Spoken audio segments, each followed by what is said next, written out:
Okay, Nish. Okay, good afternoon, everyone. Pnawn da pawb. Welcome to today's event, Croeso. Um, we're just going through the slow logistics of letting lots of people into a Teams call, so bear with us while we might have a few people pop in and out in the beginning.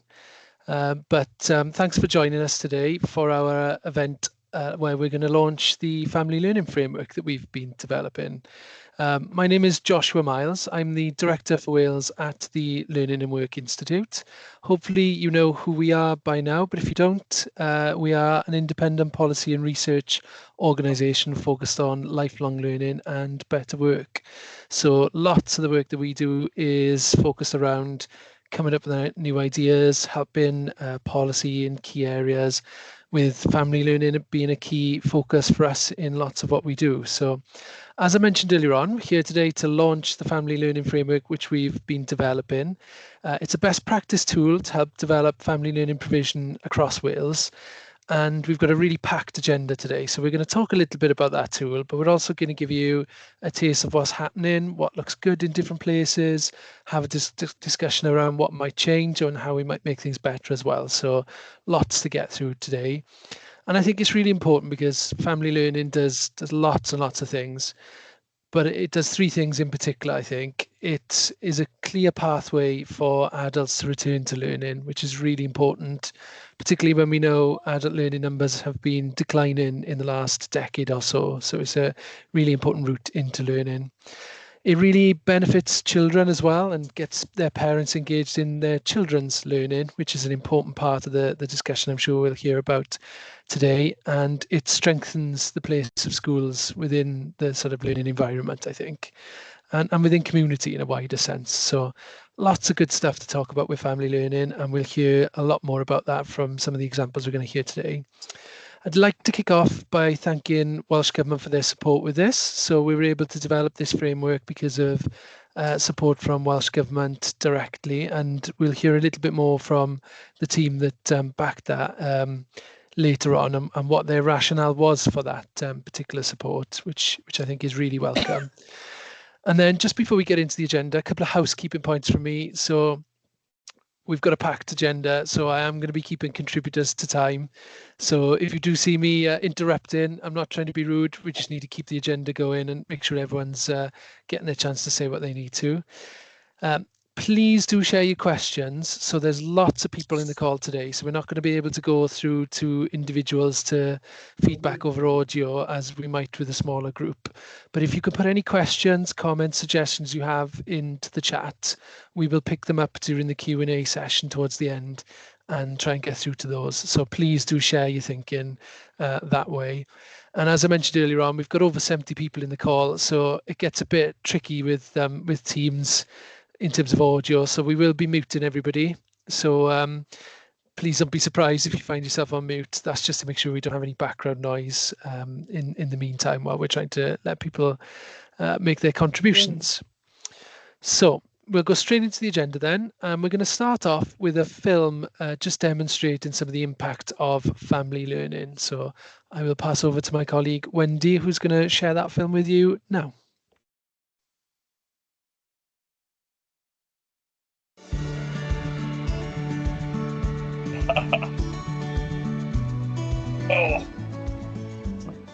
It's been a long gap since I've worked or been in school. The way my oldest has learned to my youngest is totally different. We're talking like there's 15 years difference.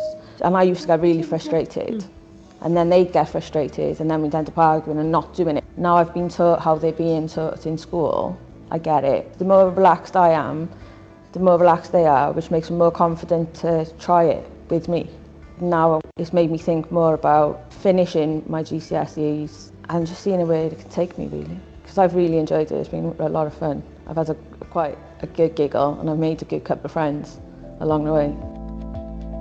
I've two grandchildren and one's a boy, Jack, he's 2 years older than Eva. And I seem to do a lot with him, football and you know, the rest of it. So it was a good opportunity for me to come to school with Eva, to have some one-to-one with her.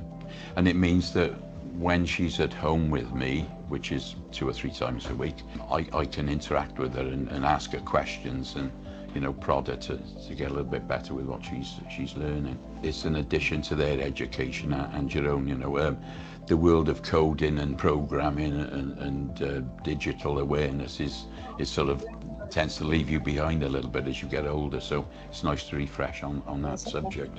But I think she enjoys me coming to school with her. You know, it's something that we wouldn't normally get to do. So, you know, the family learning is great for that, yeah. I joined mainly to be more interactive with my children one-to-one, because I have two.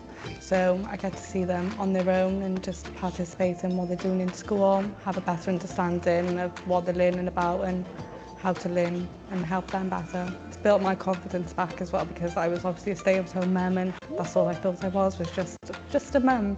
But now I'm more than that. I'm able to do things and be my own person as well as a mum. So my children have been coming here for a number of years. They come through the holiday activities, they come to the after-school club. But yeah, I just started bringing my children down to all the clubs because I wanted to get back into it. It was just through conversation, and then the girls just started to help me and, you know, talk and pick things up and encourage me to do things and to try things and, you know, push me out to my comfort zone. So it just gets you places then. Like I said, I've got a job at the end of it. I've done, well, family classes and things with my children. I've done like a reading class to help me and encouraging me to redo like some GCSEs to further my education. I mean, built my confidence up in loads of different ways, which has resulted in me actually getting a job. You know, finding yourself on your feet and just interviews and things is just really scary and daunting. So having the help and the confidence to fill out an application form properly and, you know, the confidence to go and speak to people is just a massive help. I mean, I know a lot of the parents, they came in and said that, you know, I'm no good, I can't do any of these things. But once they come in that room, they see the activities, there's nothing too complicated that they can't do. They're learning strategies, how to work with their children, and all of a sudden they're coming in asking me, what's next? Our motto in school is learning for life, and they are seeing as soon as they get into that room, the family room, there is a future for them, and it's not just staying at home or staying in a job that they're not really interested in, because I do have parents that are working who want to carry on further education. At the moment, we have parents from Cathays High School, catchment schools, and the wider community. Some of the courses have a majority of Pakistani and Bangladeshis in the Cathays area, whereas we do go out with our courses to the community in Butetown and Grangetown, where we find more Somali parents and Yemeni parents. I have completed some course on numeracy and childcare skills. They helped me to improve my confidence and my communication. I know more people from other countries. It has helped me develop myself. Definitely helps them to go to work and things, but even as a person, they kind of transform themselves, recognize themselves, know their qualities, know their own skills.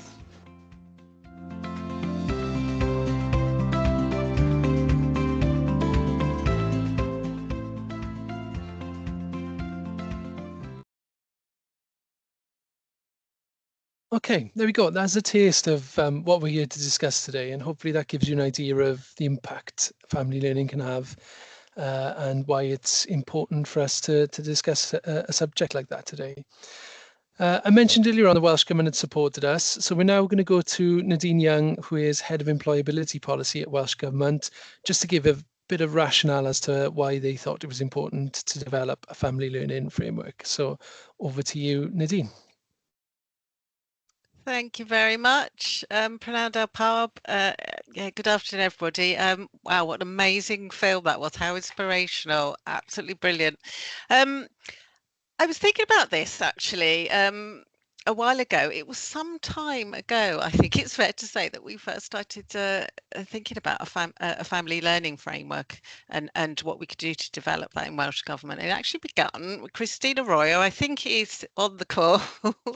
And it was some time ago because it was during one of the lockdown periods that she invited the then Minister for Justice, Jane Hutt, who is still obviously one of our Cabinet Secretaries, to visit the school on a virtual visit and to meet some of the learners and sort of the beneficiaries of the family learning. And so inspirational was this visit that the then minister commissioned officials to explore the possibility of creating a family learning framework. Now, my job, as Joshua said, is employability policy. And I think it's fair to say when I first started in this, I started to think, oh yeah, this could help people link to good employability outcomes, people who are disengaged with the labour market, but people who are also perhaps don't have the confidence, they don't have the qualifications, they perhaps need some additional support to help them progress. The more I found out about family learning, I realised how much wider it was, and working with the Learning and Work Institute and looking at all their evidence and research as well really showed me, yeah, this is far wider. This is so many outcomes. And I also could see immediately all the links with so many Welsh Government policies and priorities at the time. So we had our plan for employability and skills. And there's a lot in there about those, not just about employability and good employment outcomes, but how getting further learning and training and experience and qualifications can all help on that journey to employment. We've also got a number of national milestones that have been set through the Future Generations Act around increasing learning outcomes for people in Wales and increasing employment outcomes as well. And we've also got our Young Persons Guarantee, again, that offer of support for people aged 16 to 24 to help them progress. And another key driver, one of the key drivers is the Anti-Racist Wales Action Plan as well, which recognises that people from certain communities can be disadvantaged in progressing in education and employment.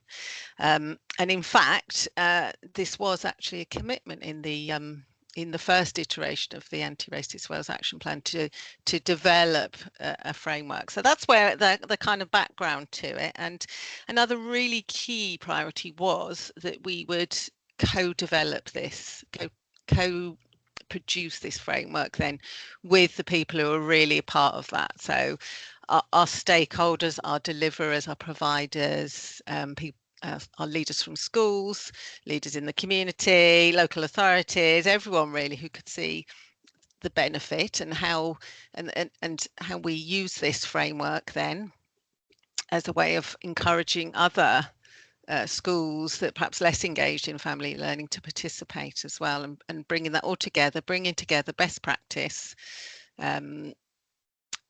showing some really good case studies and good outcomes as a way of encouraging and enabling more people to participate in family learning. So it does seem a long time ago, but like all these things, particularly if you do enter into proper co-design, co-development, it does take a long time. But I'm so happy that we have this framework now that has finally been launched, and I can't wait to see where it takes us now. That's wonderful. Thank you, Nadine. Thank you for the context and the background to how we got to where we are today with the framework. And I think that leads us really nicely into talking about the framework itself. So next, I'm going to pass over to my colleague, Kay Smith, who is Head of Campaigns and Policy at LNW. And Kay's going to give you a whistle-stop tour of what's included in the framework. Thanks, Josh. And hopefully you can see my screen. If you give me a nod, I can see you. Yeah. We can see it, but it's not on the shared mode, Kay. I don't know if you can get that going. If not, you should be fine like that. Go Yeah, on, carry on like that. I'll keep it like that. Otherwise, I'll run out of time, Josh. But yeah, yeah, it's great to be here and to finally launch the framework with you all. So I thought it might just be helpful to give you a bit of background into kind of how we came to the point of developing this framework, and to kind of share a little bit, as Nadine kind of reflected, really the work that L&W have done around family learning for quite some time now. And I guess it kind of started with an inquiry in 2012, an IACE inquiry into family learning, which was commissioned then over concerns about a reduction in provision, the funding support around family learning delivery, and a perceived lack of strategic join-up at government level. So that commission happened and reported in 2012. And then over the years, we've kind of developed a bank of case studies and lived experience through the Inspire Award winners. So they've kind of kept our interest in family learning and helped us to develop really good links with effective providers across Wales to really kind of showcase what is out there for family learning. And in 2021, we did a post-COVID report for Welsh Government, where we looked at family learning practice across Wales. We did a survey of providers, did focus groups with adult learners to get an idea of what was going on and how the provision looked across Wales.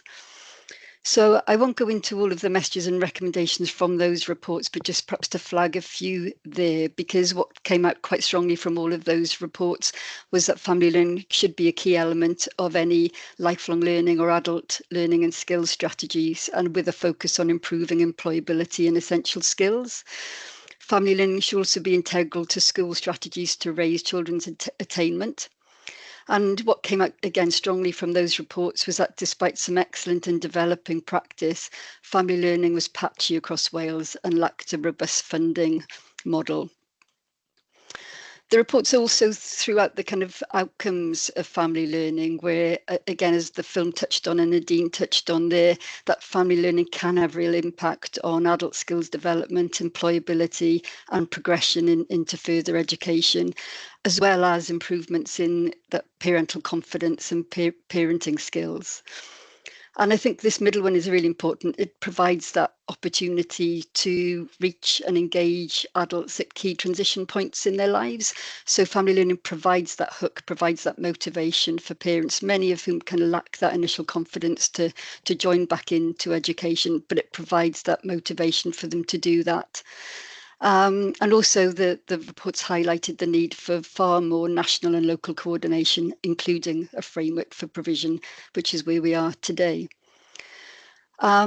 Lucy was shown briefly in the film there. She's one of the Inspire Award winners and one of Cardiff and Vale College learners. And I think, again, her quote kind of captures the wider benefits of family learning, but also for her, that kind of pathway that she's now on in terms of connecting with the school, connecting socially, enjoying life, and actually on a pathway to volunteering and back into employment. She says if it feels like her life has started. So kind of really good capturing that lived experience.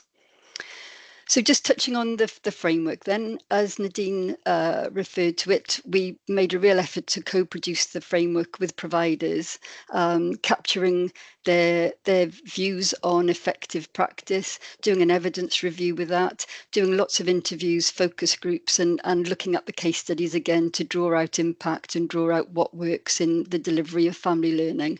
And we also drew on the evaluation of the Family Learning Citizens Curriculum Pilot, which again was delivered by Cardiff and Vale College. So the framework itself, it's got those 5 key elements there, which are highlighted. So looking at how you identify need, developing the curriculum, engaging families in the first place, importantly, supporting that progression and signposted to other opportunities and evaluating the impact.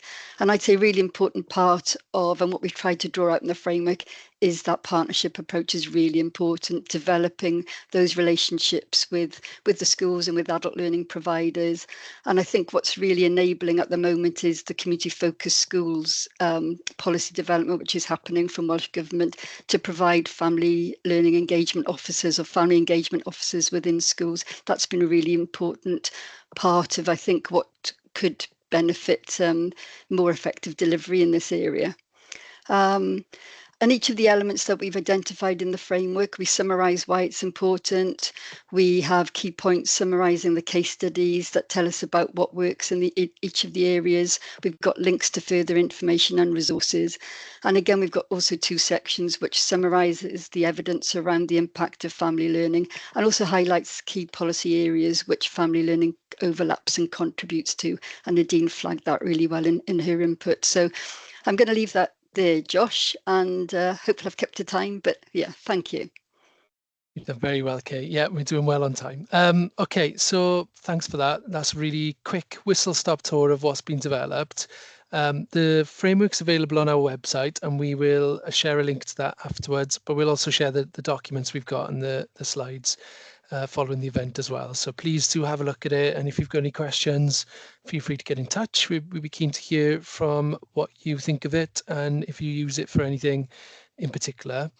But Kay mentioned community focused schools as a key sort of policy driver for some of this. And next we're going to chat about building partnerships for agile education in that context.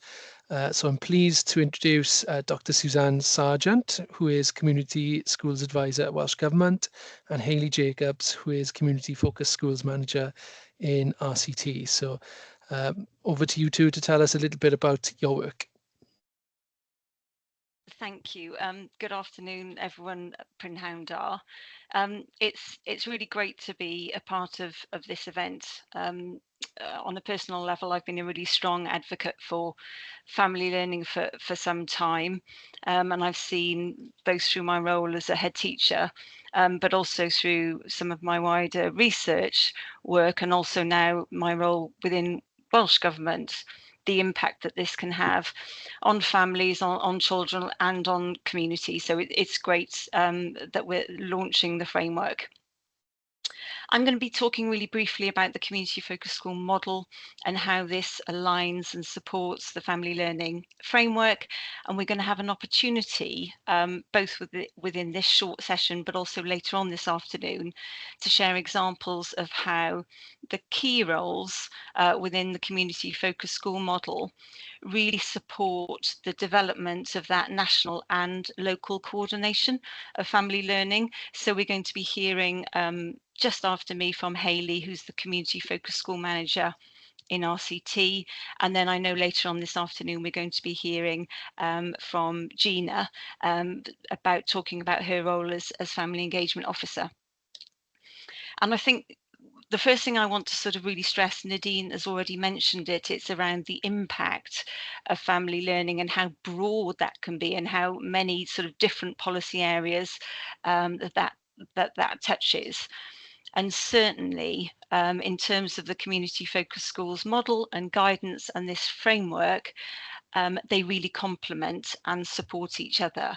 They're not separate and distinct, but both documents are underpinned by the same principles, that value about the importance of learning that happens in the family, in the home, in that wider community, the importance of relationships, and really thinking about that local context and support and partnership working.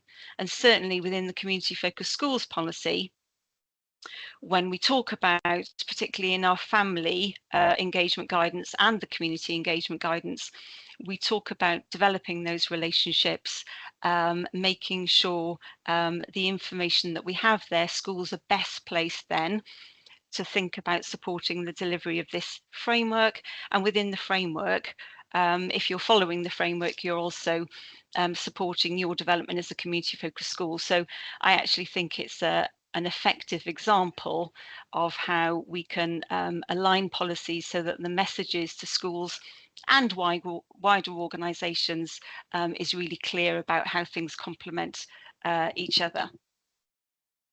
I think already the film this afternoon really highlighted how schools are so important in supporting families to access wider learning opportunities. I think the relationships schools are able to build with families is really unique.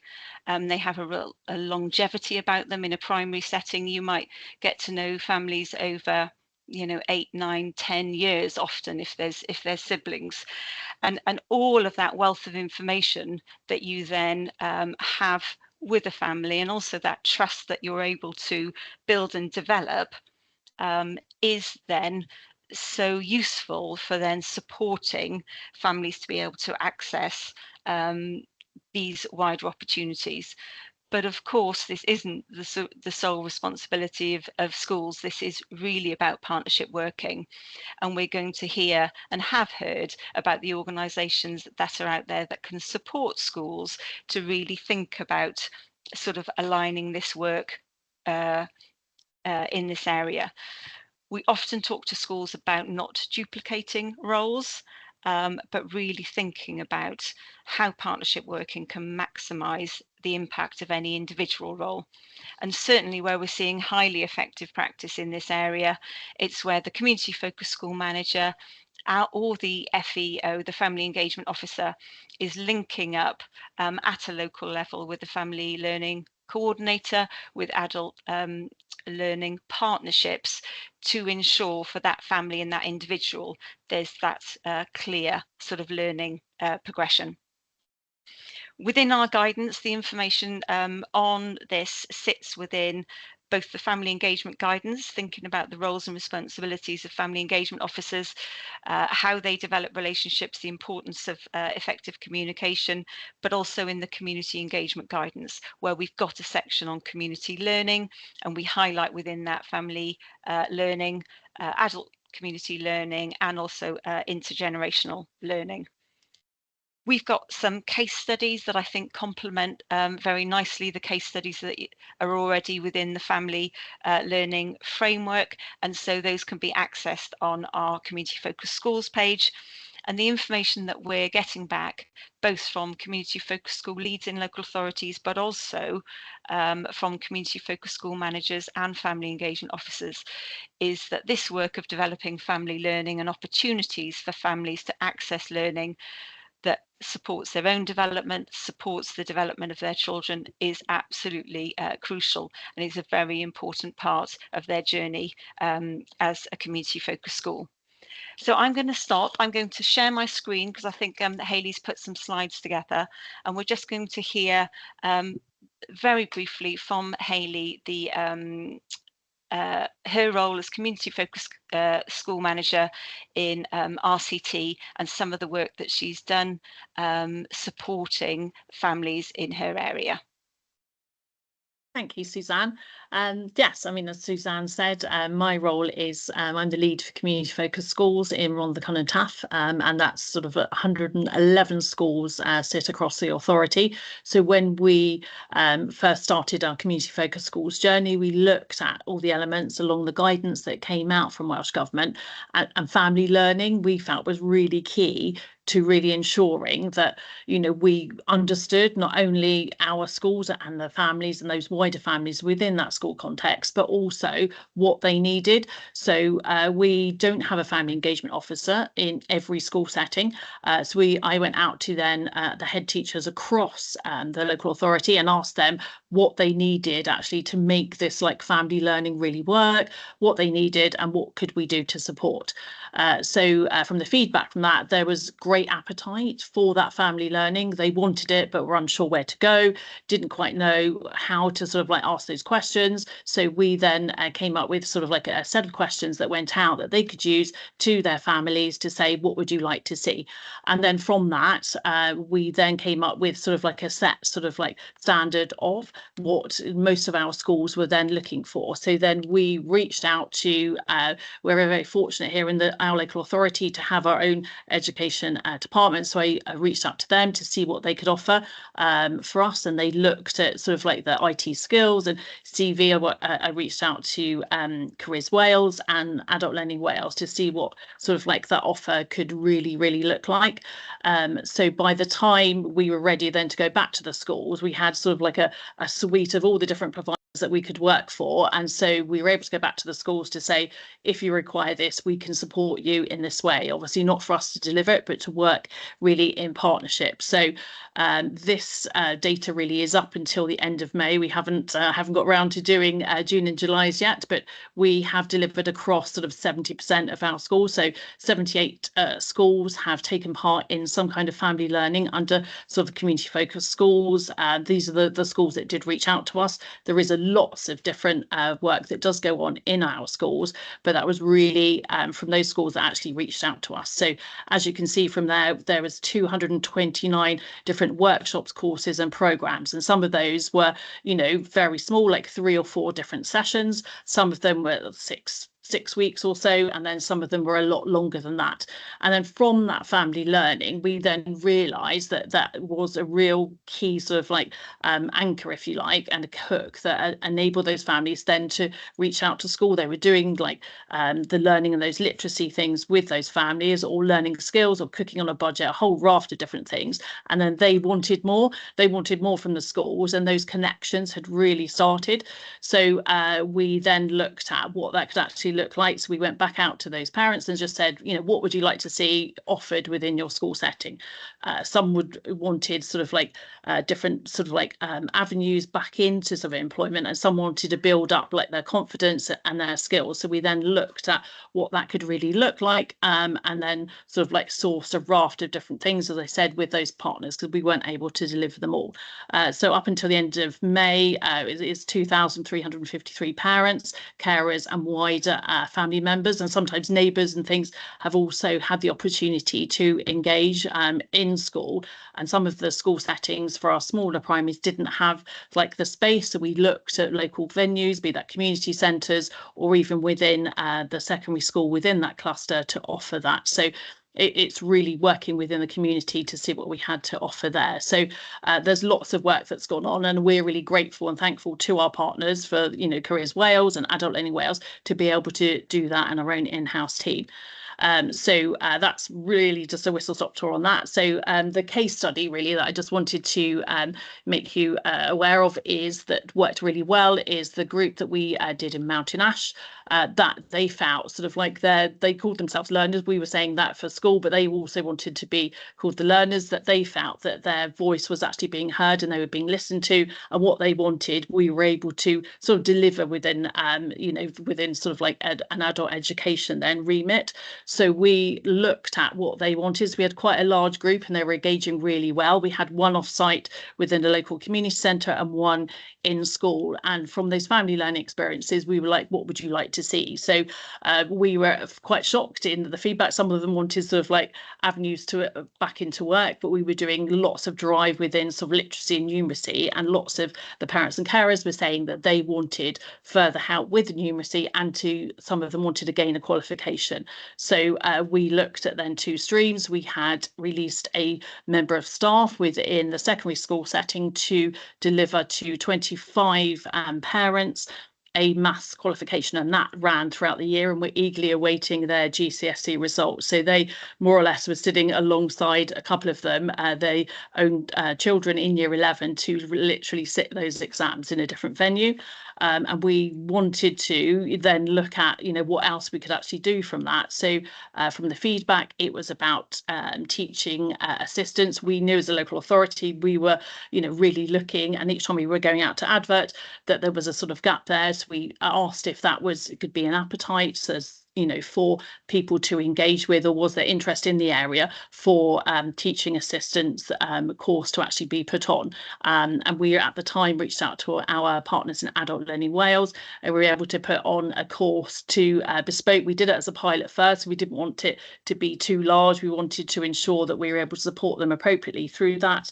And we're confidently now going to say that they've all completed. 4 have gained employment within some of our school settings in the area, and the others are registered with agencies to be able to do that. But what was key through all of this was really like the communication and really asking that community actually what they wanted, and that was a key driver for it. So the appetite for learning support assistants and for further qualifications is still there. So we're looking to roll that out and have a wider programme of delivery from September.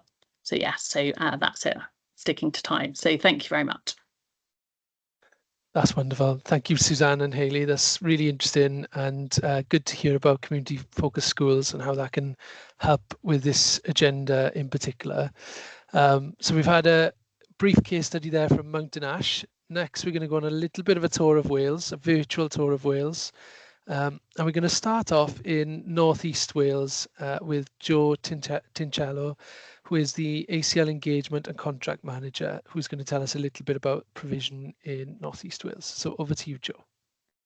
Thanks, Josh. I had a Teams upgrade on my computer this morning, so I'm not really sure where this is going to go, but I'm going to give it a go.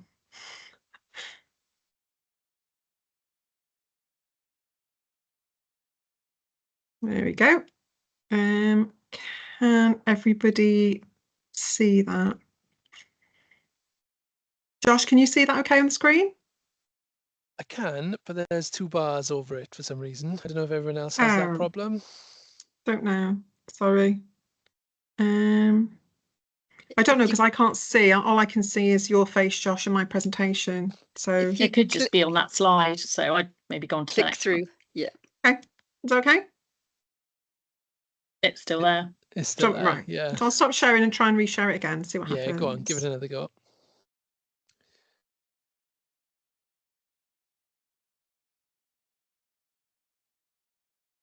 Is that any better? Perfect. Okay. So I just really wanted just to give a very, very brief overview in terms of oh, I've done it again. Sorry. Right, okay. Just wanted to get a quick overview really in terms of structure, because I think it's really important in terms of the context of family learning to understand really, I suppose, the nuance of North East Wales. So one of the luxuries we do have is that adult community learning sits in education for both local authorities. So there's an automatic synergy there, which I think is helpful. And we've got quite a robust reporting system in terms of that local authority due diligence and scrutiny, etc. And you can just see briefly from the structure there, there's a real mix of local authority senior managers and operational managers from both authorities who participate. We don't directly deliver any of our ACL provision. We subcontract to different providers. Groundwork, and I know I think there's some Groundwork colleagues on this call today. Groundwork deliver for Flintshire and Wrexham, and Gwethla is the organisation in conjunction with Groundwork who deliver primarily for Flintshire. Okay, so our approach, what's worked, and this was the sort of headline that Kay asked me to sort of follow, so I'm going to do my best to follow that. So bear with me because you've all popped up on my screen again. Okay, so our approach, what's worked, the challenges, the impact for learners and the progression outcomes. And again, it's all been underpinned by a partnership-wide shared ethos, which I think, although we're a pretty new ACL partnership, that shared ethos has been around for a long time. And I think that formalisation partnership just brought that together. Our collaboration, so we're very much committed to equitable and outcome-driven partnerships. I think it's really important that we focus on outcomes. And again, the context and the definition of those outcomes is a different discussion, but I think it's really important that we do drive those individuals forward. We have got a commitment to continuous improvement, and there is an integrity in transparent and inclusive operations really at all levels. So I think we would all recognise that the ACL learner journey is often complex, as illustrated by the squiggles below, really. It isn't anything that you would see probably anywhere else on the learning scale. As we all know, we're often dealing with adults who have significant issues or perceived barriers to returning to education. That's one of the beauties of family learning, I think, as other speakers have said, that we very much see family learning as a hook to entice parents back into a learning arena they might not have otherwise considered. We're very much aligned to Welsh Government and Meta priorities. And again, we manage direct delivery contracts. That's balanced against an offer afforded by the wider partnership. And I think that's really important that we do look at family learning in that wider partnership arena. So we do very much focus on progression to ensure that learners are effectively supported to move on with learning and don't become embedded in cycles of engagement. However, the caveat being that it's really important to acknowledge that lateral progression for a lot of learners is as equally important, and that we don't dismiss it. We're not looking at a trajectory necessarily onwards and upwards. We are looking at some lateral move around. And that sustainability, that's really important. I think that's been touched on as well. So anything that offers that family learning sustainable provision is really something that we want to listen to, because we think it's really important that it does dovetail with other appropriate funding routes as well. So I put a wolf in sheep's clothing in terms of family learning, because we do use it as a brand. It's in a good way. It's not a bad wolf in a sheep's clothing. It's in a good way. But we do use it as a brand to deliver essential skills and employability. And just focusing on Flintshire, because really this is the legacy of my predecessor, Dawn Spence. As some of you know, Dawn has worked in ACL a long time, and she's left for Shaw's New. But from a Flintshire perspective, it was really a post-COVID lockdown issue that was highlighted, impacting on school attendance. And there was clear support at local authority senior officer level to work with primary leads and heads to make sure that we could put together a package that would support parents coming back into school, but as importantly, getting the children back into school as well. So there was a clear identification of need, particularly around communications and oracy for both adults and children. And that's how in Flintshire it sort of emerged, really. So some of the examples that we've got, and again, I'm sure this is, Pan Wales activity, but family cooking sessions, a really good way to get parents back involved with their children's education. And again, when we talk about outcomes, I was in a session a few weeks ago where I was talking to a little boy who was cooking with his mum. And I said to him, why do you like your mum coming into school to sort of do these sessions with you? And his answer was, well, we don't have takeouts all the time. And I thought, how do you measure that? How do you measure that in terms of data? But how important is that sort of healthy eating embedding across the infrastructure, really? So we do look for impact that's meaningful. As I've said, it's about getting adults into learning settings who otherwise wouldn't engage, progression onto other courses, and community cohesion, which is as important. And there are some examples there, I think, delivered by my groundwork colleagues. So there's Wellies in the Woods, which is a really popular one for a lot of the schools, as is the Little Numbers in Nature. And obviously you can see some of the cooking activities going on there as well. The important thing for us is obviously measuring. So these are just some of the snapshots of from the data that we've pulled for the first 3 quarters. So you'll see in terms of the age of learners, the majority falling into 31 years to 40-year-olds. And then we've got by decile as well. So there's a high proportion in the lower deciles. Unsurprisingly, the vast majority are women. We've got 80% who are female and 20% gender. But in terms of location, there's a pretty broad spread there of 46% for Flintshire and 52% for Wrexham. And we've got some other Welsh County activity that sort of drifted in. Our most popular are the outdoor learning courses. Not surprising, really. They do tend to be very, very popular, particularly with the children, and they are obviously the advocates for hooking their mums and dads into these activities. But the family cooking and the family wellbeing as well are really, really important. So this year to date, we've had 500 learners specifically on family learning courses. So they've attended 58 ACL courses, over 354 learning sessions, which equates to 884. And there's details there in terms of the learning hours. The next steps for us in relation to progression analysis, again, it goes back to the conversation really around measuring progression of family learning. We have rolled out a pilot ILP to look at adults acknowledging their own development journey. So those softer skills really in terms of what they can expect from a course, the changes in the self-reflection on how they think they have improved. But it's a very, very simplistic document, because the last thing we want to do is, I suppose, add an extra layer of pressure to people who are coming into learning with their children. So we're teasing it out. We're teasing out that kind of progression detail that we were looking for. But again, this just gives you an illustration.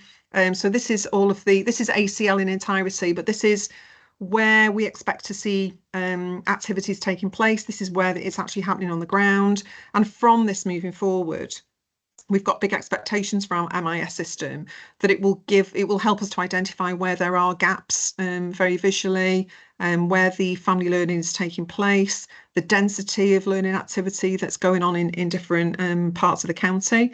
So that's Wrexham, and as you'll see, this is Flintshire. It's a very, very different demographic in Flintshire in terms of geographical spread, but it will allow us to do that much more forensic probing of progression and data, and hopefully inform planning, more effective planning of family learning, so we can target very, very specific areas. So our challenges, it is capturing those positive outcomes at very micro level. The uptake can vary county to county, and as you saw from that previous slide, the demographics sometimes, it's a natural fallout of the way that the county is configured. Attendance can be spiky, but that is expected. I think, as parents, we can, for those that have got children, can relate to the situations that impact on commitments of parents coming into school, but we expect attendance to be spiky in that environment. And the secondary school parents are definitely harder to engage with. Primary school, the youngsters are really keen to sort of have mum and dad around, and we all know the sort of Kevin and Perry scenario. Once they get to secondary school, it's a much more difficult challenge for you to actually get your foot into the door and participate in sort of less formalised activities. The key for us, and again I think was picked up, was a need to ensure cohesive dovetailing with community focused school activity, and Wrexham's been fortunate enough to secure a community focused officer starting in September who will have a specific focus around family learning. So we're going to look to put together a joint work programme with our lead providers to make sure that we're maximising opportunities and we're not duplicating provision. And we've all got a very broad range of adult learners with very different needs. Some are challenging, I think it's fair to say, but again, it's acknowledging that the landscapes are very different than perhaps it was 10 years ago or possibly 5 years ago. So our future plans, interrogation of data, as I've said, to inform more robust planning, the joint work plan, support our learners to take some managed risk in terms of provision. And I think that's really, really important that we do support them to take managed risk. And again, it comes back to that sustainability and funding. Enhanced learner voice activity to shape provision is something we're really committed to. And again, the ongoing synergy with SPF funding for the next 12 months, particularly in Wrexham, where it's a big budget, and ongoing support the embedding of Welsh medium provision within family learning arenas as well. So I've no idea around the time. Apologies, Kay, if I've gone over, gone under, or gone sideways. I do apologise for that. I'll stop now. You've done very, very well, Jo. No, that's brilliant. Thank you very much. It's yeah, really interesting taste of what's going on in North East Wales, and quite visual as well. So nice to see the photos and the mapping. I think that adds a lot to the picture. So next we will go from North East Wales to South East Wales and Cardiff specifically. So I'll pass over to Emma McLaughlin, who is Deputy Head of Widening Participation at Cardiff and Vale College. Over to you, Emma. Hello, I'm just going to share my screen. Can everybody see family learning across the screen? Yeah. Looks good to me. Yeah. Thank you. So my name's Emma and I'm part of the family learning team at Cardiff and the Vale College. And I'm really pleased to be here today to be able to talk about what we do on a day-to-day basis with family learning. So our programme has been empowering families for over 30 years, and it's been proudly part of Cardiff and the Vale College since 2018, and we're so lucky because now we're in the position where we've actually got parents who come along who remember doing the programme with their own parents when they were younger, and often they've still got their certificates and like to bring them in to show us. So it's well established. So at the heart of our work is simple but a powerful goal to support families in learning together. So we focus on building essential skills of language, literacy, numeracy, but not just for the children, but for the parents, because the families learning together, when they learn together, they grow together. We're a team of 10 primary school fully qualified teachers who go into the schools to support, so we can support not only the children, but the adults as well, with the tutors being qualified in both areas.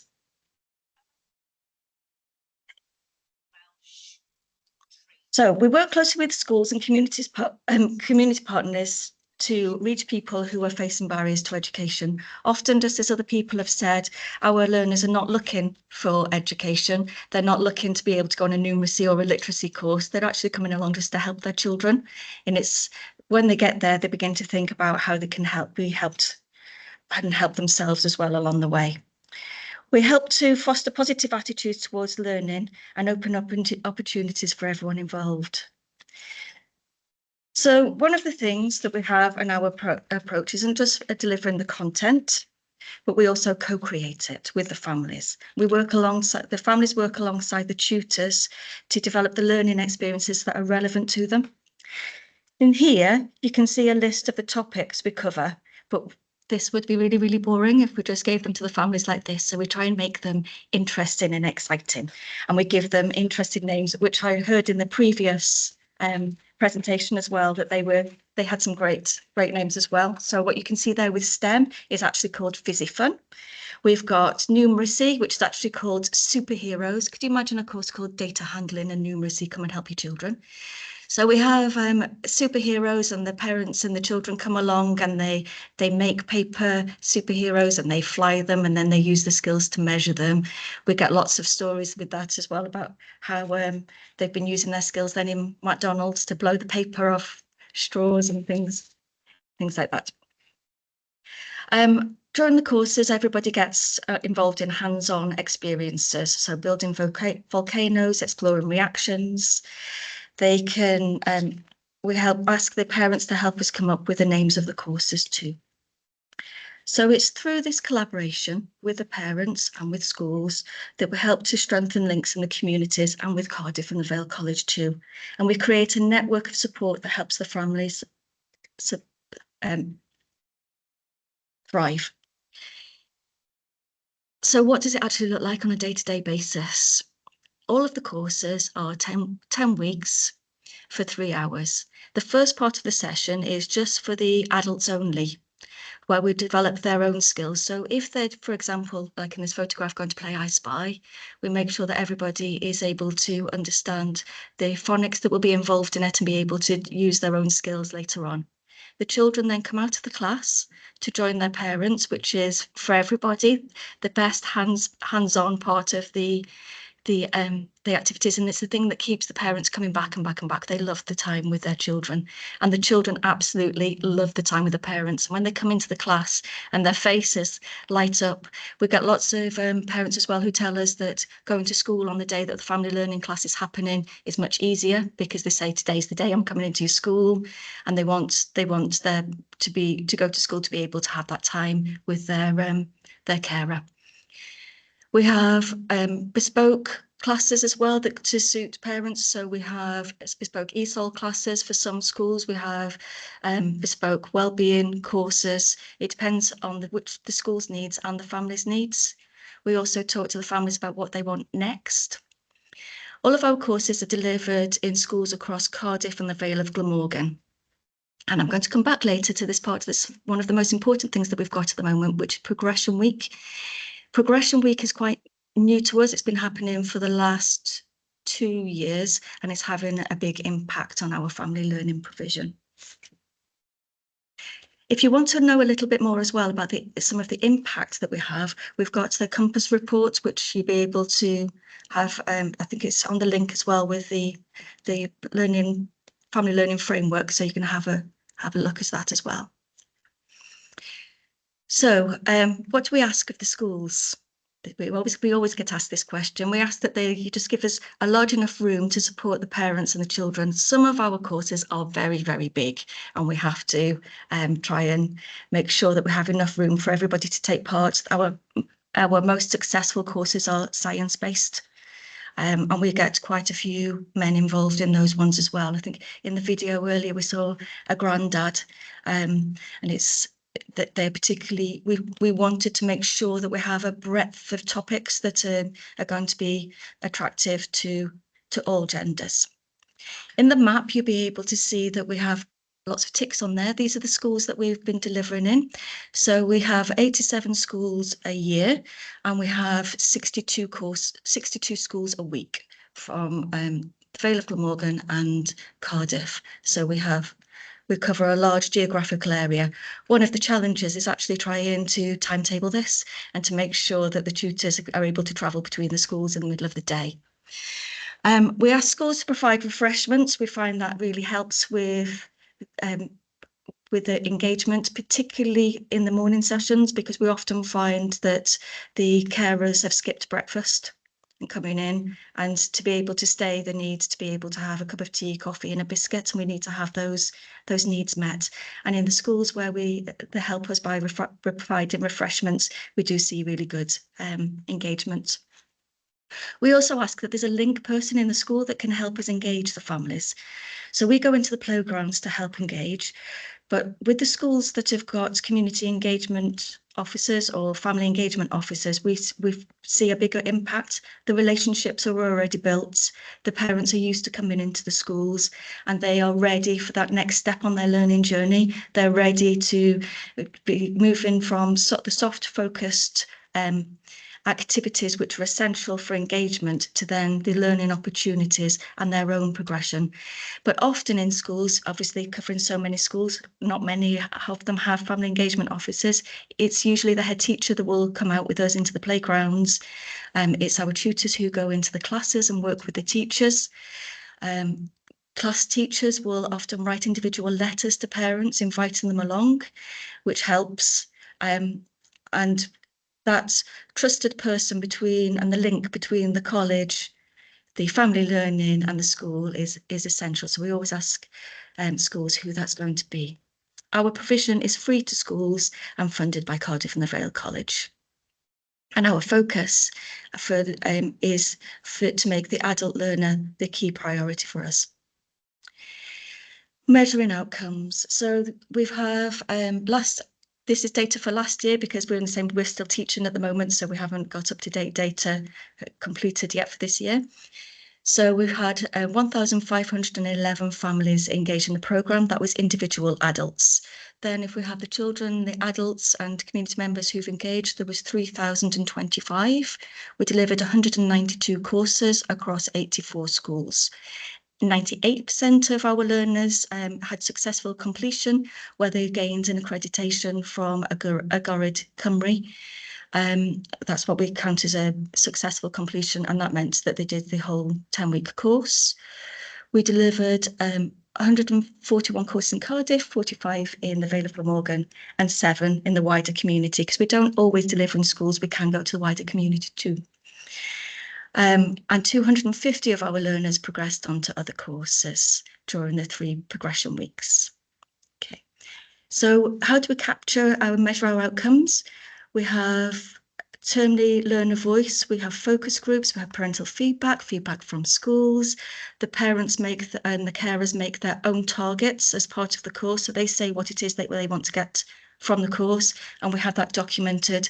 And then at the end, we come back and we have a meeting with them to see if they've met their targets and how they feel they've met, if they feel they've met their targets as well. We have termly data sets where we measure our enrolments against targets, the number of courses delivered, etc. Okay, so I'm going to talk to you a little bit about Progression Week, because we found that in family learning, actually supporting the parents to progress onto what they want to do next has been pivotal for us. So each week, built into the courses now, we have a week where the families can come and find out about courses that are available in the wider college, but also from our adult learning network as well, and our community learning adult group partnership. Thank you.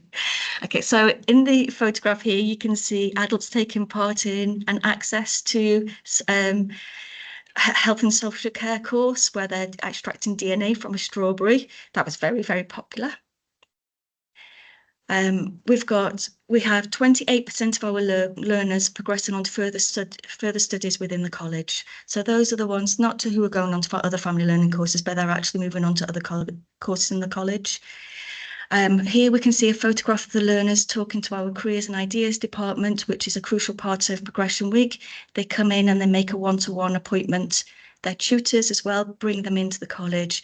We provide bus passes for them to be able to come along. Some schools can bring the parents in minibuses as well.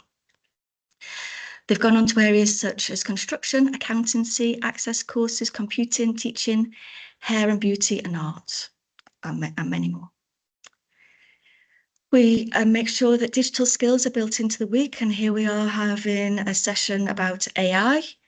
And this is also really popular because lots of our learners feel that they're being left behind, that digital skills are moving on and that they're not getting the opportunity to take part in sessions. So actually coming along and having focus sessions where they can come and join with carers from across all of our provision and find out what's going on helps.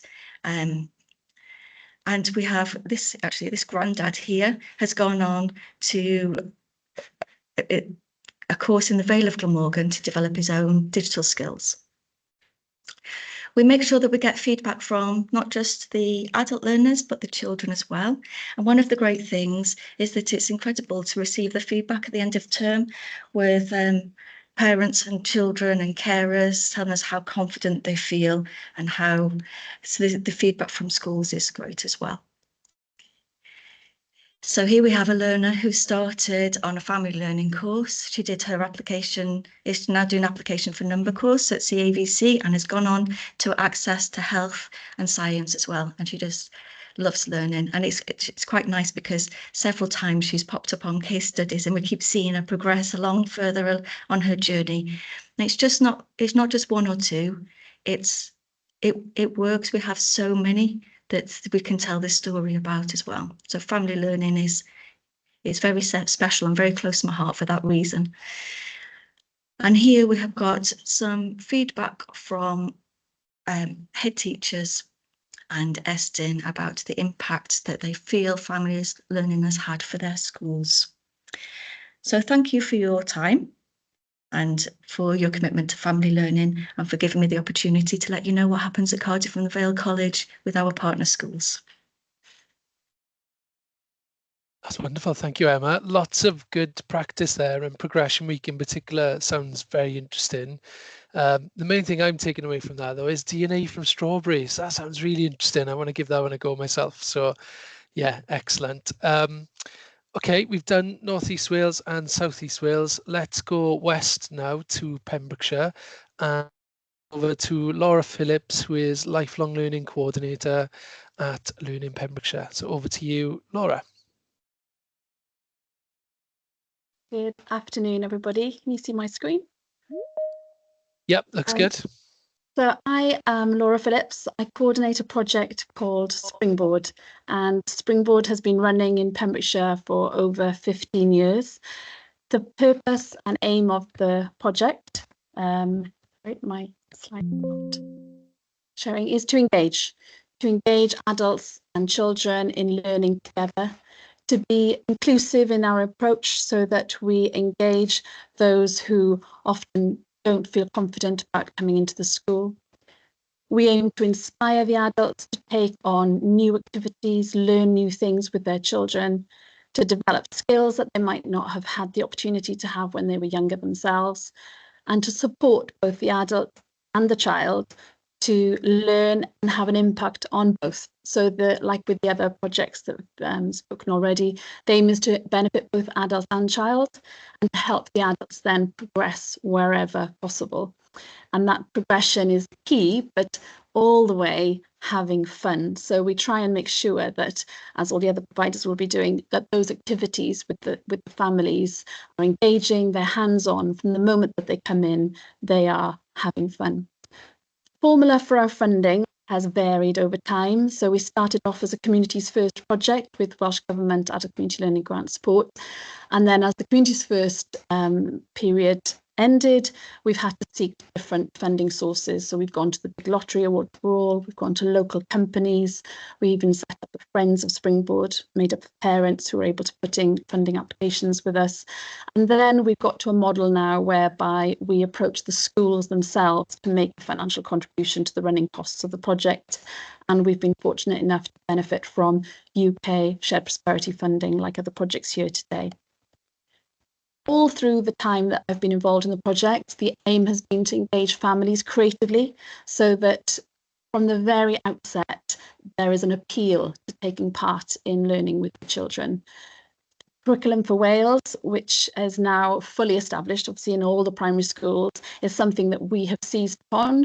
So just like the schools are trying to ensure that the children are becoming more ambitious and capable and enterprise, in our sessions, we're also aiming for the parents to feel the same so that they go away feeling more creative, healthier, more confident, more informed.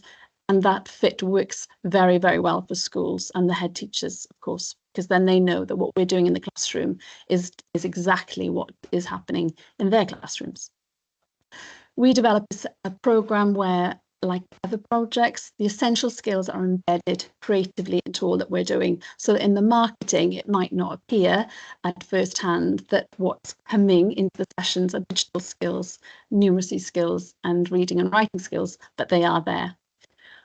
To make sure that the project is reaching far and wide, appealing to both men and women, people of different ages, children of different interests, we make sure that the programme changes every single half term, is unique to each school, and that covers all 6 areas of learning.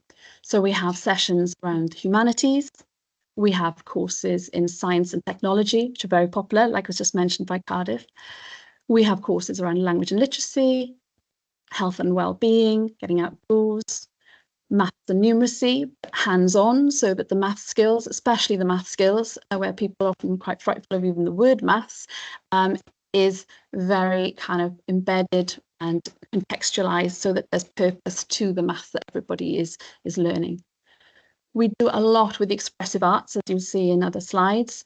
And often we are introducing both parents and children to things that neither parent or child or guardian has done before. So it could be mosaics, could be pyrography, photography, sewing, ceramics, and all of those activities are the ones where people go from, oh, I've never done that before, I can't draw, to a place where they feel much more confident taking on new things. With our planning, we aim to be as bespoke as possible. So when we are planning, we need to consider lots of different areas of priority. The schools are making a significant contribution to our funding stream. We need to link the schools' priorities. We need to listen to the learner's voice, so we capture that at the end of every workshop and course through a Microsoft Office form. We need to make sure that we're aligning the UK targets that we've set ourselves. And then we need to make sure, from a progression point of view, that we are linking to other providers wherever possible. And sometimes we will bring in another provider's course under our umbrella so that the learner feels like it's still a Springboard course, but it's actually now being delivered by the next partner on the learning journey. We need to obviously ensure that what we're doing is addressing Welsh Government and local council priorities. So addressing the poverty gender is very important to Springboard, and the courses that we run are generally delivered in the schools with the highest levels of eligible free school meals. So above 10% and often going to as high as 38% eligibility for free school meals.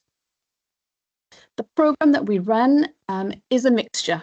We find that not all parents and guardians are ready for a 10-week course or a 6-week course, and actually would benefit from just a 2-hour non-accredited workshop where they have a really positive experience of learning and then build upon that, ready to move on to an Agored accredited 4 to 6 week course. Again, we try and ensure that that's deliverable within a half term, as our experience has found that when you try and straddle a course over a half term, then the retention can dip. So we will try as much as possible to ensure that the units we offer are deliverable within a half term. And then something which is very unique to Springboard, perhaps, is what we call our whole school WOW project, of which the Roundhouse Build has been one of them.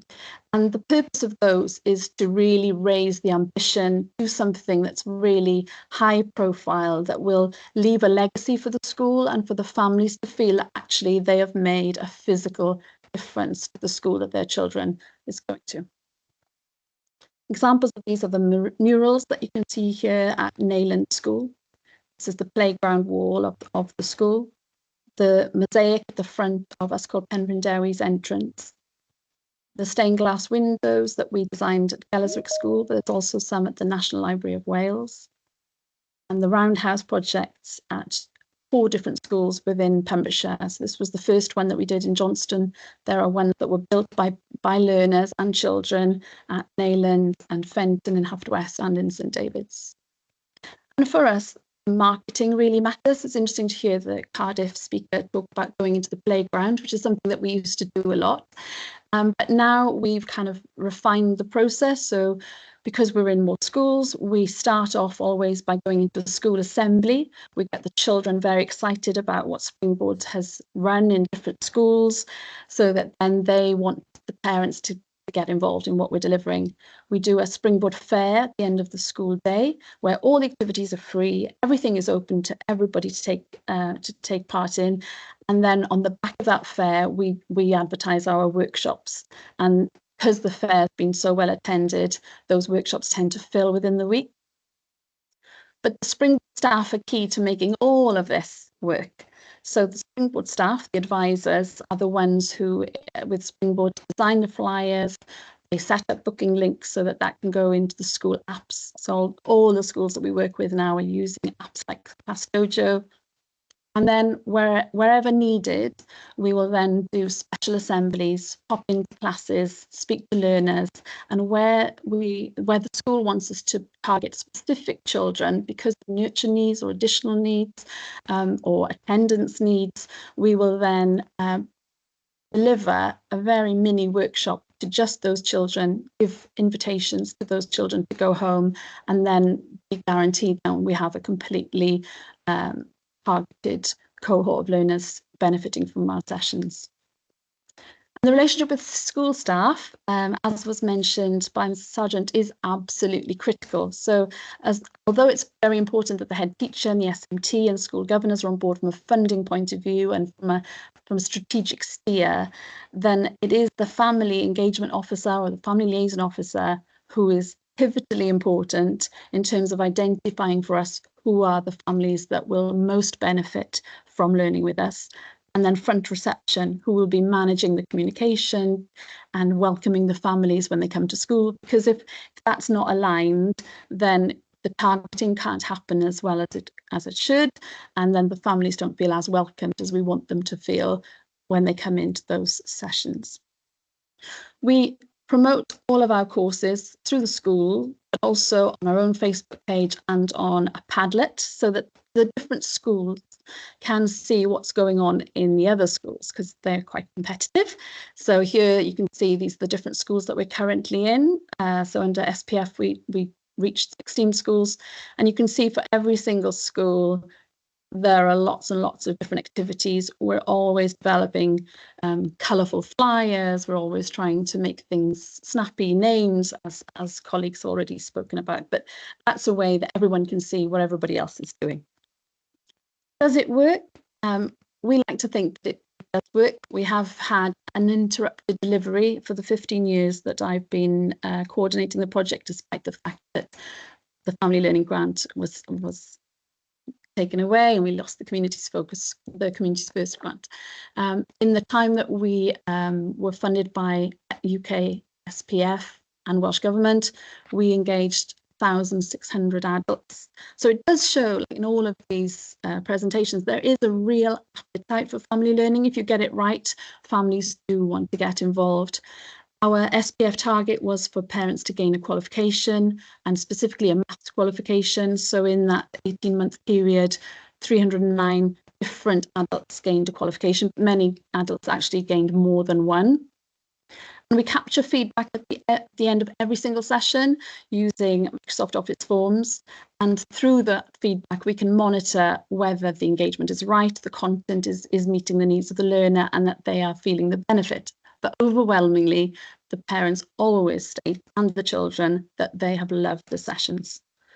Schools, because they are funding us, like to get some reports. They don't want to have really detailed reports because they don't have time, I think, to plough through lots of statistics. But ultimately, they want to know what's the engagement level like, who are the children that have been engaged, what's the overview of courses you've been delivering, is it aligning to the curriculum, what accreditation results are there, and what's the feedback. So if there are any quotes, we like to share those with the head teachers of each of the different schools. Now, from a local authority point of view and from a Welsh Government point of view, there's always an interest in the hard outcomes. So having learners feel more confident, feel more interested, feel more connected with their community, it's all of value. But then hard outcomes are also considered to be a high priority. So recently we did some work. We feel that to get progression, you have to work in partnership. And I think that's a common message that's come across today. So being part of Learning Pembrokeshire, we link with the Essential Skills team. We also link with Pembrokeshire Family Support Network, where there are organisations there who can support parents we come across who actually have more support needs and specialist support needs that we are unable to support them with. And then to link with the likes of Pembrokeshire College for Progression. But Cardiff, it sounds as though you are leading in that respect. A college that's completely committed to adult learning. That is an area for us to work on going forward. We did some work at the end of the SPF in May. My team of advisors contacted our 100 top learners to see, well, what is the impact? Where are the hard outcomes that are generated from family learning? And we were really pleased to see that of those 100 learners, 95% felt that they developed essential skills through working with us. 33% had gone on to get a new job. 84% felt more ready for work. 21% wanted into volunteering. It was a lot of really good impact for a lot of people and multiple impacts. So it's not just that family learning opens the gateway to one place. It actually can help someone join a community group, feel more ready for work, and feel better about their whole family well-being. We generate some case studies through the work that we've done to show, especially head teachers, the journey, so that you can have certain parents who feel really disengaged, very isolated, really low confidence, and then really take on a big jump. But through everything that we're doing, we have built roundhouses, but that's not what we're all about. So some head teachers think, oh, Springboard, maybe you could build a roundhouse. That's not what it's all about. It's actually about building communities of learners who feel inspired and confident to do more, to do more with their children, to do more for themselves. And we have a small video here capturing those learner voices. You walk into any school who's got Springboard, you will immediately see a piece of art that's been made by Springboard learners. There's things around the school that I can pinpoint, say, oh, I did that and my children did that. And I've done a few accredited courses with them, and through that I was able to secure a relief worker's post as an LSA in the school here. So I've been doing Springboard for 12 years, between 3 children. I've done a few courses myself and I've benefited from coming out now. I have a job from it. I now work in Galswick School as an LSA, so a job for life, really. I've done accredited courses like ICT, English. My children have benefited loads. In all fairness, just using maths equipment to measure things out. They've learned about looking at labels on food, items, about trying to eat a bit healthier. They've learned that parents can teach as well in the school setting. It's improved my daughter with her needs that she's got. She was lacking in confidence and was reluctant to try new things and things like that. So it's brought her out of herself. Springboard has really helped me as a person to gain more confidence and to know that I'm capable of doing stuff, and that other people have seen that I've been capable of doing it. I used to suffer really bad anxiety. I've gone from not leaving my house to joining the choir, moving on to musical theatre, so I've been on the stage, to now I work in schools. So when I moved to the area, I didn't know anybody at all. Started going to Springboard classes. I gained lots of friends, I gained in confidence, and from that I became a local councillor. I then became the mayor of the town, and now I'm the community development officer for the area. Now, when they bring the children down for the courses, the excitement on their faces is unreal. They just get so much joy out of it. I've got 5 children, so having one-to-one time is quite hard, so they get to have that one-to-one time with me. Their engagement for learning really improves by them watching us want to learn.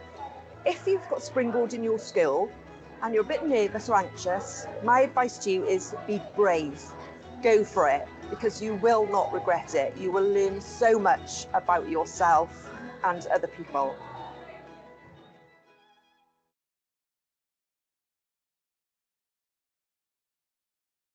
That's a presentation on Springboard, and over to you, Joshua. Lovely, thank you, Laura. That's really interesting. I think you've conveyed the impact there really clearly, but also the complexity in making sure everything gets put together, given the policy landscape shifting behind it. So thanks for that. It's really, really interesting. Okay, next we're going to go to Gina Powell, who is Family Engagement Officer at Pencaira Primary School. Gina's going to tell us a little bit about her current role and how she got there. So we're a little bit behind time. So Gina, if we can give you 5 minutes, that'd be fantastic. Oh, brilliant. After going after all those people and listening to everything, I was just thinking, oh God, this is not what I was planning. Right, I'm Gina Powell. I'm a Family Engagement Officer in Caira Ely, Cardiff. My journey, I started out at as just one of those parents that I'm trying to get in now. Working within this role, sorry, I'm waffling now already. I've tried to encourage the parents to get in, to learn, doing ESOL, CSI. I've encouraged parents just getting through. Sorry, let me start again. Over the years, it started out as just getting on the gate and just getting parents in, doing the softly things. But through that, then everybody wanted to know what's the impact, what's the, outcomes. So then the challenges then became more and more. So I start off with just simple courses, doing things like DIY, things that get people engaged, we're asking them what they're interested, and then delivering it, going and finding what people want. Through that, then once they start, it's then going on to your literacy, your numeracy, your other things, because they've got a taster for it. And I found that then once they've had a taster, I've got other parents that are looking then after going up to the college and seeing what else they can do. The strawberry DNA, for instance, one of my parents now wants to do CSI and is looking into going in September and following her dreams on that. She's a dinner lady at the moment, not expecting, didn't plan it. Her daughter is at that age now, single parent, and is now looking to forward herself onto that one. Our chair of governors was another parent, lacked skills, as in just didn't want to go out, and now just through coming into the courses, now she is chair of governor and has gone on to college, done bookkeeping, and is now working in finance. So it's just those little steps that are working through just starting out on maybe tea toast and a little course, you know, working with your child. You talked about cooking on a budget and things like that. They are the ones that the parents, I can get the parents in straight away, and I know that class is full. Funding is a big issue because everybody wants literacy, numeracy and things like that, and then it's trying to get those courses, those little courses in and get, because they're the ones that are bringing in the people. They're the ones that are bringing in the families, the nans, the grandpies, because they're happy to cook with the children. Sorry, Excel. I've just started. The great thing about my role is I'm there with the parents. So we went to the college and one of the things was showcasing Excel, bookkeeping. So the parents loved it. I knew I had to work on my computer skills. So I've just been working alongside the parents on an Excel course.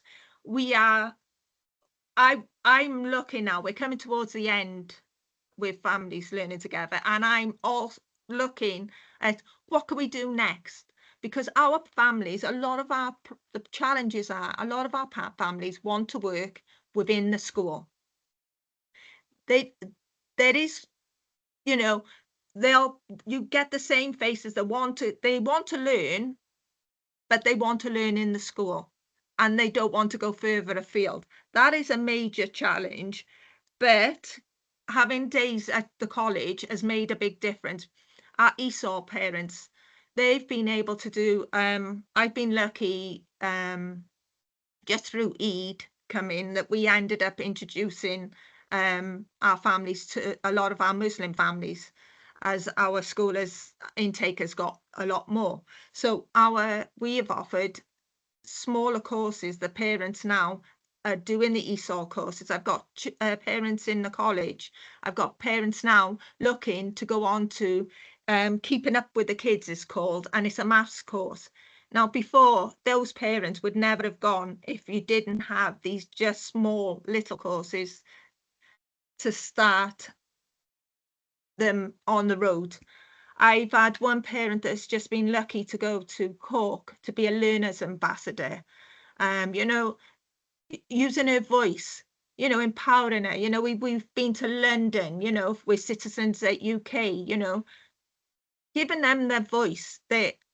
As one parent said, I'm just a mum. No, you're not. She's been up with the Queen.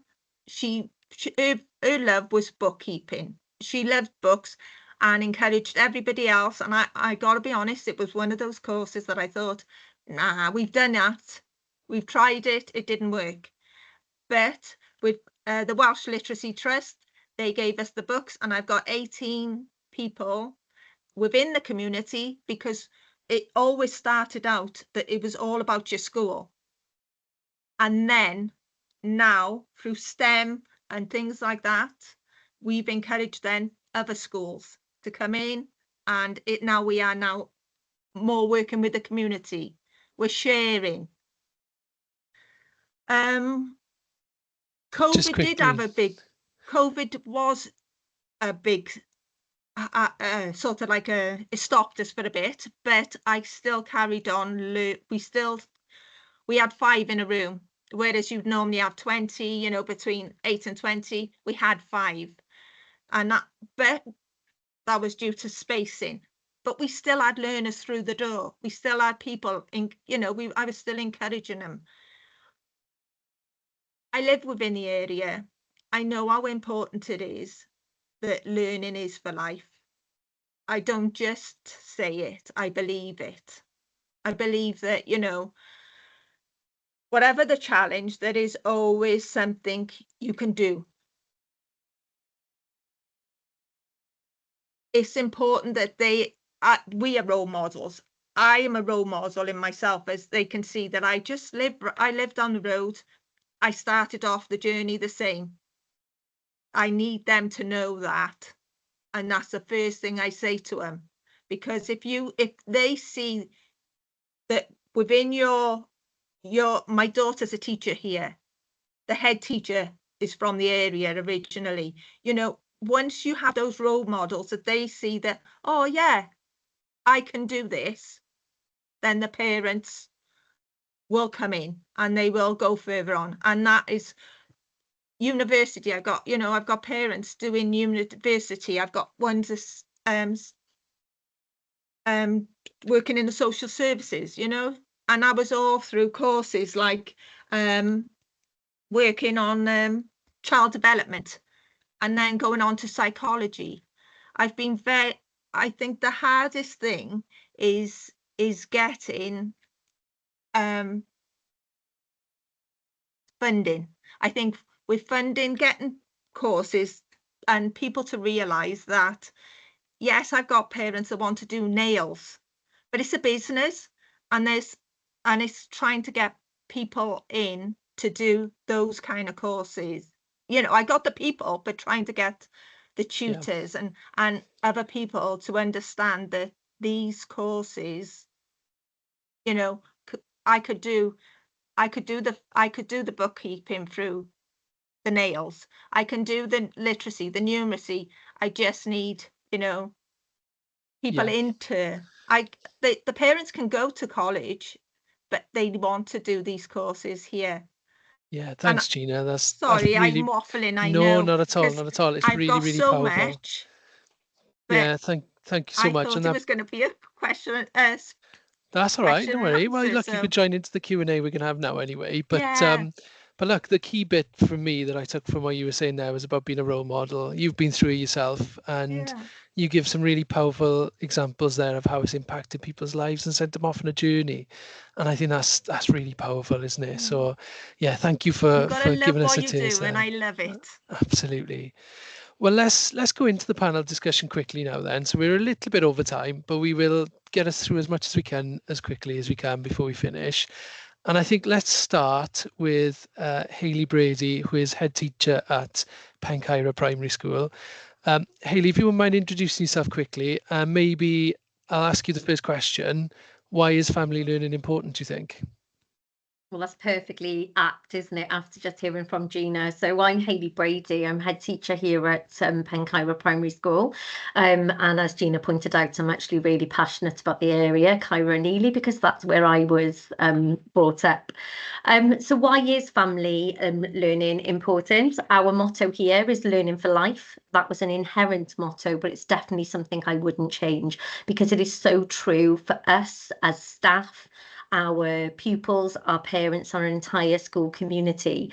Learning is fundamental to building strong relationships between our families, and we all know that the fundamentals of teaching, if you don't get your relationships right between home and school, you've got no choice. You know, nothing's going to happen. The children aren't going to learn. It doesn't happen by magic. So that's really key.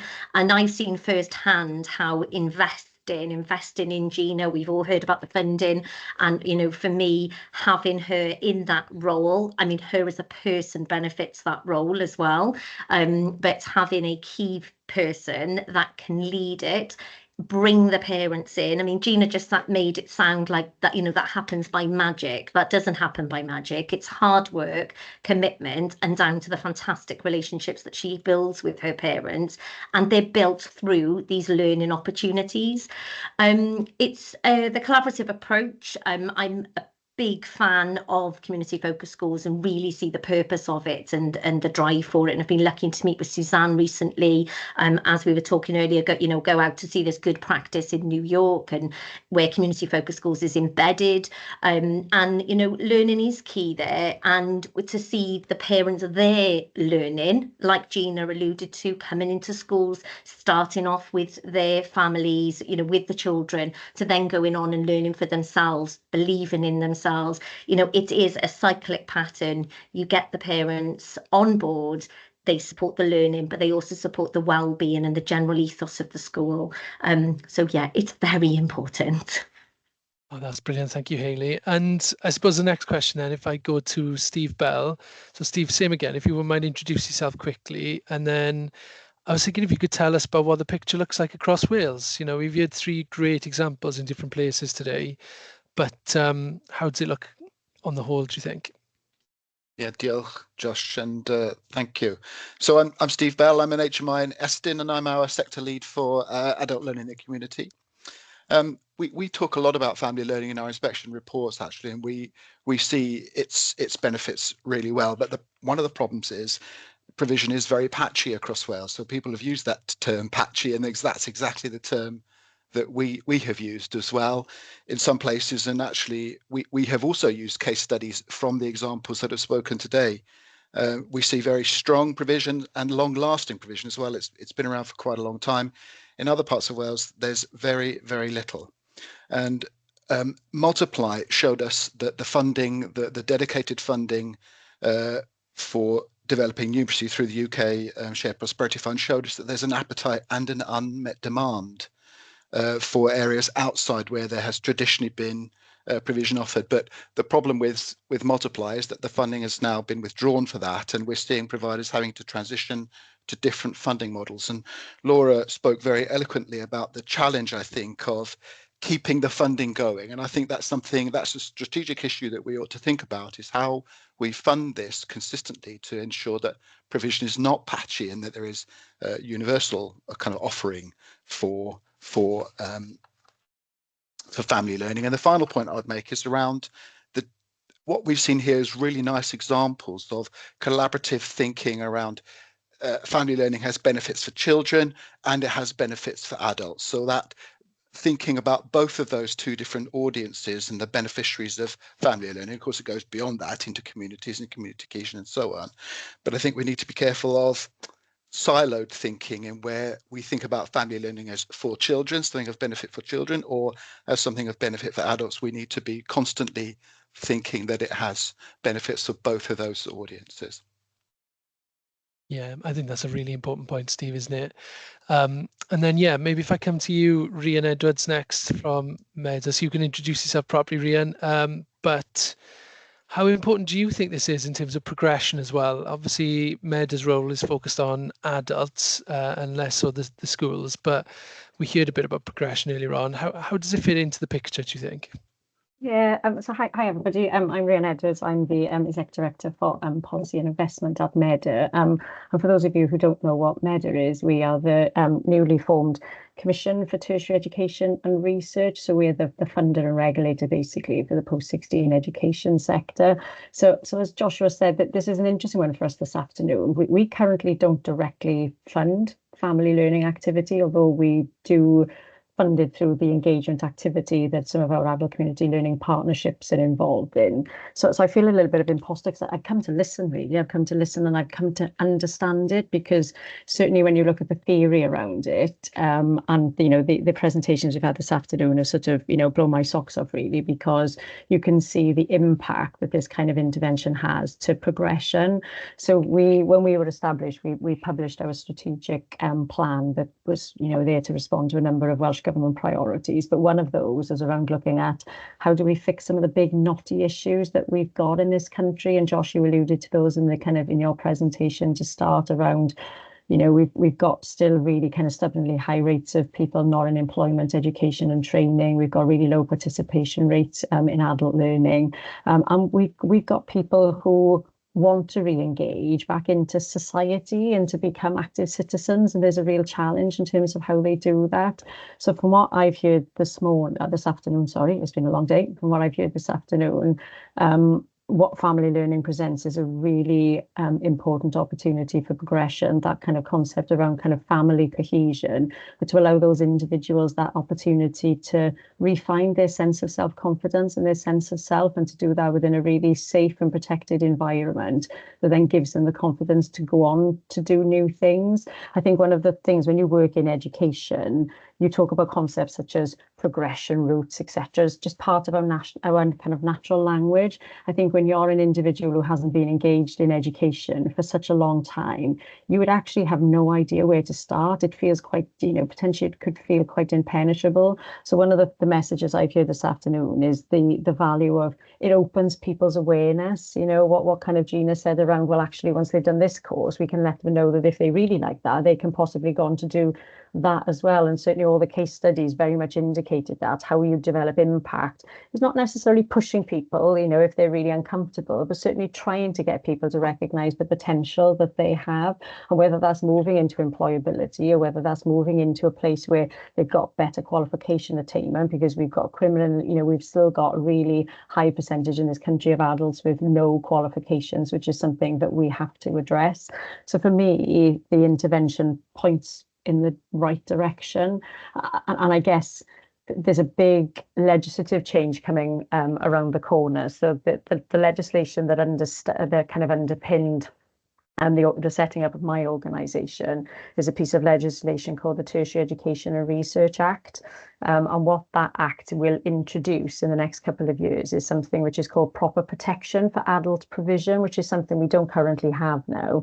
So to be perfectly crude, if there are budgets to be cut at the government side, the place they will always go is adult learning, because that's the bit that's not protected when you look at obviously statutory education. There's a legislative change that will provide a bit of protection for basic skills, for adult learning basic skills.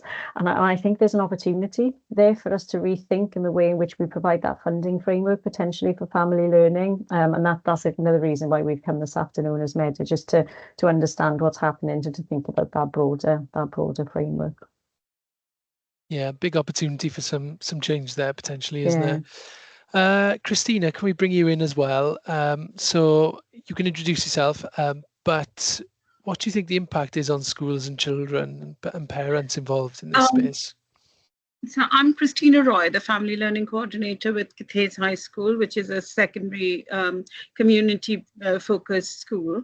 And I've been working with parents and families for over a decade now, again, in a very sustainable way with minimalistic funding, because there's no funding as such for family learning within Wales, but there is funding for adult learning. So what we had managed doing is working in collaboration with the course providers within Wales, and somehow we have made it sustainable. But what I have identified is the core skills, whether it's the schools or for the adults, the core skills still remain the same, because to get into employability, you would need the core skills for the adults as well, who come from the families. So if the adults, like with our impact with what we have done, is we have managed to make the family, the parents get qualifications, and then being able to get employed into some sort of skills-based work.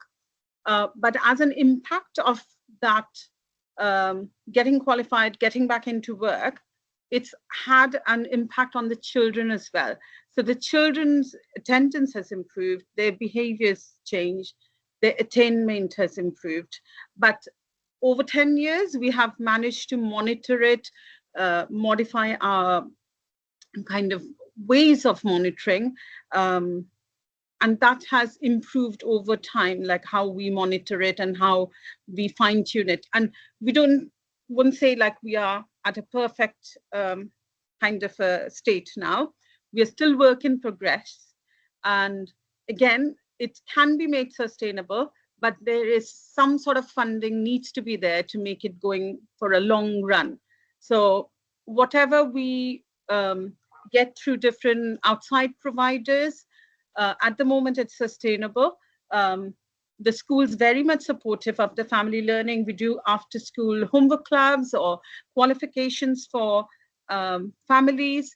At the moment, this year's data so far, we have 76 accredited qualifications completed. 24 mums have gone back into work, and there's more than 200 non-accredited workshops and sessions. So that's our data, Christina, so far. Thank you. Yeah, brilliant. Thank you very much. So as expected, we're going to get beaten by the clock very shortly, but I don't want to take liberties with people's time too much. But I would like to ask the last question to the panel very quickly, and perhaps give you a minute each on this, if everyone's content with that. And the question really is, how do you think we can grow and sustain more family learning provision? So feel free to just chuck one point in if we've only got a certain amount of time, and we'll go around quickly. So can we start with you, Hayley, on this one? Yeah, no problem. So obviously funding, that horrible word, isn't it? But it, like I said, it doesn't just always come down to funding. For me as a head, I know that funding is getting more challenging more and more year. It's about prioritising, utilising that time effectively and really valuing that. And as Roy just said then, the impact. So as a head making those decisions, well, I might have to sacrifice something else because this actually has a bigger impact on my learners and my parents than something else. So, you know, for me as a head, but obviously funding a magic wand would be amazing. Professional development for our employees as well. You know, like Gina, as you said, is fully engaged and is constantly learning herself. But I do worry about what happens on the day that when Gina, I mean, she'll never be allowed. She'll be here when she's 90, I'm sure. But, you know, making sure that these roles that we're creating through community focused schools are well established and staff have the right training. Yeah, that's really helpful. Thank you. Rian, should we go to you next? Yeah, two really quick things for me then. So I'm just going to repeating myself. I think we need to look at the opportunity that Section 94 is going to bring. I think it's going to rechange the landscape around what we mean by the provision of basic skills and how we protect investment going into that area. It's certainly something that we're looking at, and we're doing a piece of mapping work at the moment through our coordination and performance team to look at what is being delivered across our adult community learning provision. So we as an organisation put about 6.5 million into adult community learning across Wales.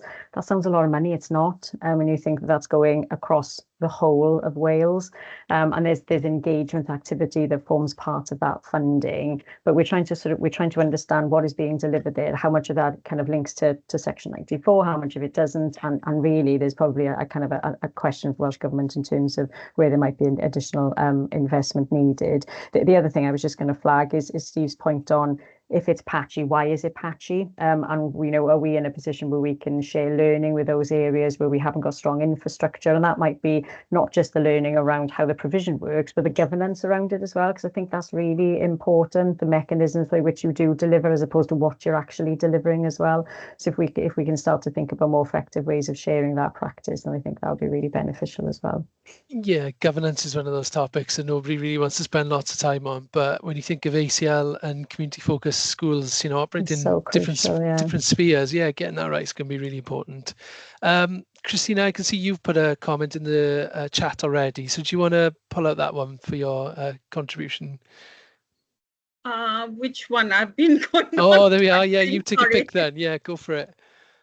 No, I've just raised a few points because I know, like, I feel like adult learning, family learning, they shouldn't be separate, because whether it's a parent or a grandparent, they are adults and they're still families. So it goes in a circle. So I've got families who are extended families of 4 mums, all housewives, their children been to our school for last 10, 15 years. All the mums came in, they've all got qualified, they've all gone into jobs. Jobs not in the sense they will aim for high profile jobs or anything. They just want the basic qualification to be able to employ. We wouldn't want a world full of just surviving on benefits because they can't get into work. So we need to take this poverty, like support people to get out of poverty, support the families to feed their families. So if those people are getting qualified and getting into job roles, both parents working, better lifestyle, better support for the children. So there's a lot of reasoning for those.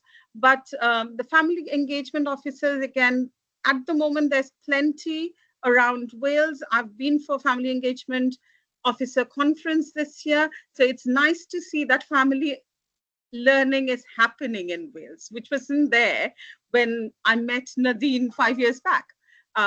So Jane had said, why can't we clone you? So I don't need to be cloned. There are family engagement officers now, but the roles are not standardized. So I'm sure, like Steve, you would support on that if you do a STIN inspection, you would like to see the same standard for family learning in each and every school.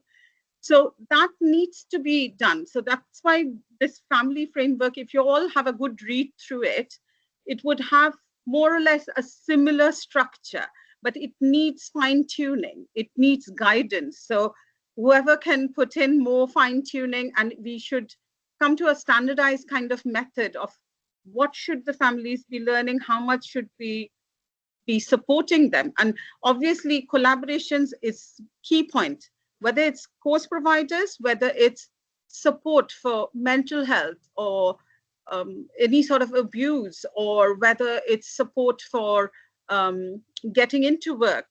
So there's variety of support they need. And I think we are all doing a great job. All the family engagement officers should feel proud of what they're doing, because in 5 years' time, I feel like it's gone ahead a long way. And this family learning launch, I think it makes me believe, no, it will happen. So. Good. Yeah, look, loads of progress done in 5 years, loads more to do. So we'll we won't get Welsh Government to pack away their cloning machine quite yet. Right, let's have Steve, if you can have the last word then. I'll do it in one sentence. I can there we do it are. in one Go sentence, Jeff, and yeah. I'm going to steal the phrase from the former mayor that was in Laura's video, which is be brave. And I think we could think of family learning and engagement as an investment. It's an investment to get people back into learning. That's how we need to think of it. Love it. There we go. There's a note for us to end on. Thank you very much, everybody. Gina, I can see you want to come in. 10 seconds. Go for it. Go. I just want to say, always celebrate. Everything you do, celebrate. The certificate goes a long way, no matter how small it is. Celebrate what you've got. Wonderful. Thank you, Gina. Well, let's celebrate the progress and let's celebrate the discussion today. I think that's been really, really helpful. We've had lots of detail, lots of contributions, got through a lot in this time. And I thank all of you for your time, your patience, your insight, your expertise on this subject. Hopefully, as Christina just mentioned, this is a marker, a point on the journey towards much greater activity in this area. So look forward to working with everyone on that, and please do check out the framework and let us know if you need any support or have any questions on it. Have a nice rest of the day, everyone. Thank you very much. Yeah. Thank you. Bye. Thank you.